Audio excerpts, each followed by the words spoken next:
We gonna do something different today.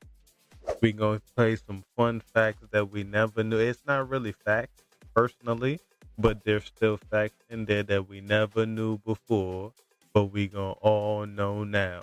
Don't forget to like, comment, subscribe, like I said.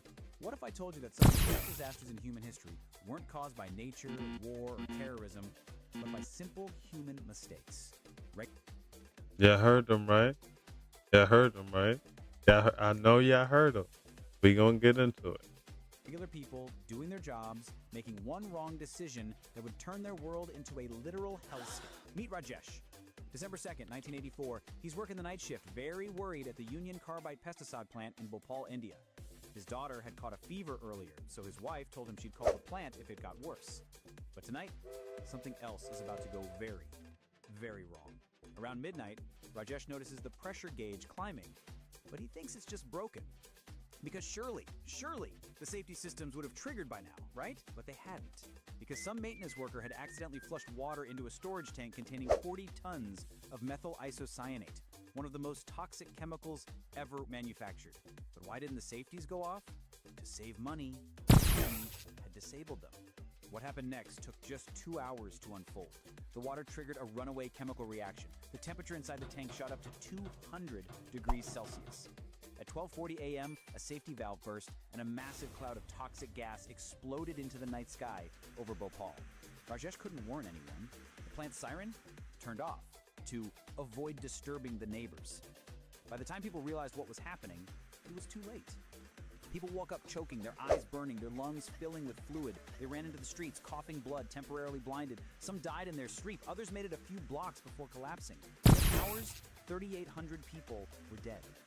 500,000 people were exposed. To this day, children in Bhopal are still being born with birth defects from the contaminated groundwater. One accidentally opened water valve. That's all it took to create one of history's worst industrial disasters. Ain't that some fucking shit, bro? Ain't that some shit? All it took was a little bit of water and catastrophe could happen. I bet y'all never knew that. I bet y'all never knew that, boy. Picture this. Sarah's rushing through the Boston North End on January 15th, 1919. She's late picking up her son from her sister's house, cutting through the industrial district near the harbor. She needs to save 5 minutes, so she takes the shortcut past the massive molasses storage tank.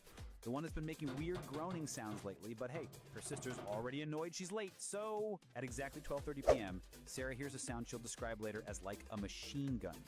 The rivets on the 50-foot tall molasses storage tank are ripping off, one by one. Pop, pop, pop, pop. Now, you're probably thinking, molasses? How dangerous could that be? Here's what makes this absolutely horrifying. There are 2.3 million gallons of molasses in that tank. And when it ruptures, a 25-foot high wave of molasses explodes outward at 35 miles per hour. A Damn. tsunami of thick, sticky liquid moving faster than most people can run. The wave is so powerful it lifts a firehouse off its foundation and smashes it against the elevated train tracks. So Sarah tries to run, but here's the thing about molasses that makes this a nightmare. You can't swim in it. You can't wade through it. The second it hits you, you're stuck. It's like quicksand, but it's worse because it's also pushing you, crushing you, suffocating you.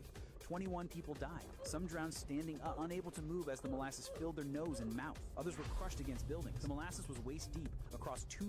And this is why we take more precautions. I can't wait till the day that I become one of those billionaire moguls, that's starting businesses. Cause I'm gonna do this shit right, goddamn it. Every what? It depends on how much they tell you, but every couple years, we need new shit. We need new shit in here.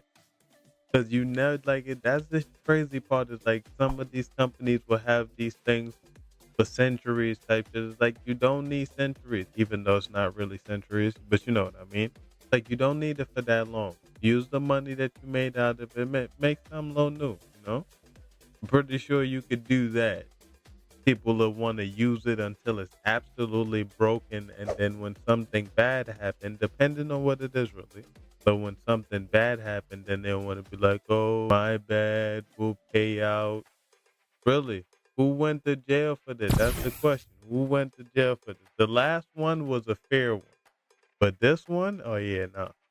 City blocks. Horses died, trapped in the sticky mass, their panic screams echoing through the streets. Rescuers worked for days, sometimes accidentally stepping on bodies they couldn't see beneath the dark syrup. The Boston Harbor ran brown for months. And why did it happen? The company built the tank too quickly, never properly tested it, and ignored the warning signs because they wanted to save money on a proper safety inspection. A corporate decision to cut corners. That's the price tag for 21 lives. Marcus pulls into Centralia, Pennsylvania one morning in 1962. He's the new fire chief, just moved his family here for a quieter life. His son's finally settling into his new school, making friends. It's a nice little mining town. Today, he's responding to what should be a routine call about smoke coming from the town dump. Just another day, or so he thinks. The dump sits in an old strip mine pit, and here's where someone made a catastrophic mistake. A few weeks earlier, the town had hired workers to burn trash in the landfill to reduce its size before Memorial Day. Standard procedure. Except nobody checked if the fire was completely out before they left. So one day, Marcus notices smoke coming from the dump site, and he feels his stomach drop.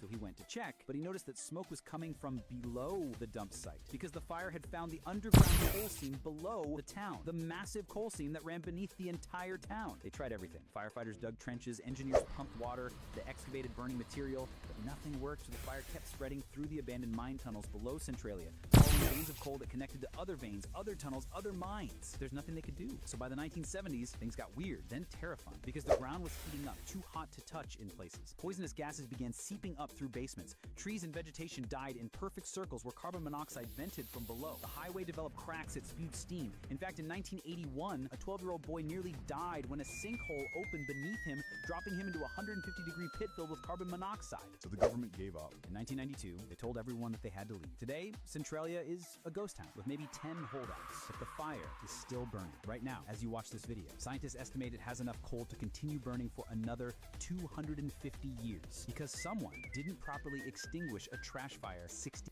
Yeah, that's crazy. We think in the world is getting hotter. This is another source of heat, goddammit. Not saying it like that, but damn, for real? That shit is gonna last that fucking long. Crazy. Just because hey, somebody should have been supervising them, but at the end of the day, it's like we are just human, so I can't really be mad. But damn, really? Yeah, no. Well, I think we need more experts about these things. It's like people who know the area, know what they doing and all that.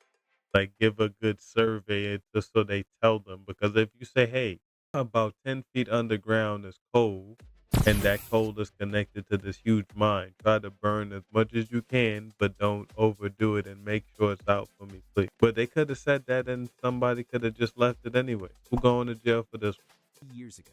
This is Dmitry. It's 1960 and he's celebrating because the Soviet engineers had just finished their massive irrigation project and Dmitry's farm in Uzbekistan was about to receive water from the Aral Sea for the first time. His cotton yields were going to triple his income. His children's children were going to prosper from this. He toasts to Soviet ingenuity, to progress, to the future. But he had no idea. He's celebrating the beginning of one of history's greatest ecological catastrophes. The Soviets had a brilliant idea.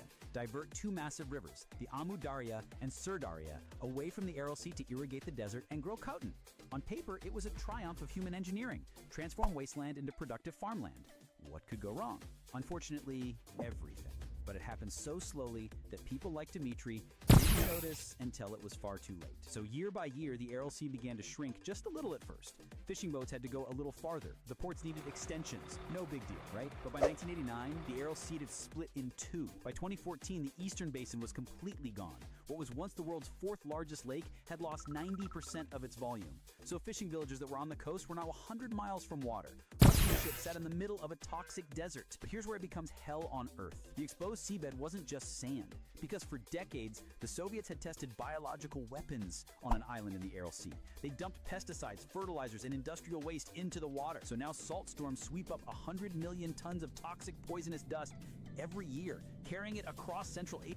And they wonder why we be saying there's something in the fucking air, bro.